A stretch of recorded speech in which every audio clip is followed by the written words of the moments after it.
Welcome to Kenton's videos. Enjoy the video. In this video, I will show how to make a creme brulee donut. First, let's prepare our donut dough. Begin by warming 1 cup of milk to about 110 degrees Fahrenheit. Then, combine it with 2 1/4 teaspoons of active dry yeast and 1/4 cup of sugar, letting it bloom for 5 minutes. Next, incorporate 2 large eggs, 1/2 cup of melted butter, and 4 cups of all-purpose flour. This initial step is crucial for a light and airy donut base.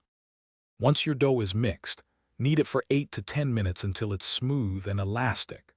Place it in a greased bowl cover and let it rise in a warm spot for 1 to 2 hours, or until it has doubled in size. Next, roll out the dough to about 1/2 inch thick and cut out your donut shapes.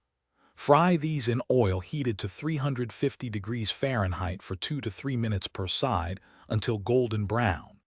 Now for the star of the show, the creme brulee filling. In a bowl, whisk 4 large egg yolks with 1/2 cup of sugar and 2 tablespoons of cornstarch. Separately, heat 1 1/2 cups of heavy cream with a vanilla bean until it simmers. Slowly temper the hot cream into the egg mixture, then cook until thickened, about 5 minutes.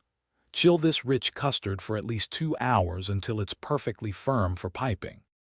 Finally, it's time for the signature creme brulee finish. Once your donuts are cooled and your custard is chilled, fill each donut generously using a piping bag. Then, sprinkle 1 to 2 teaspoons of granulated sugar evenly over the top of each filled donut.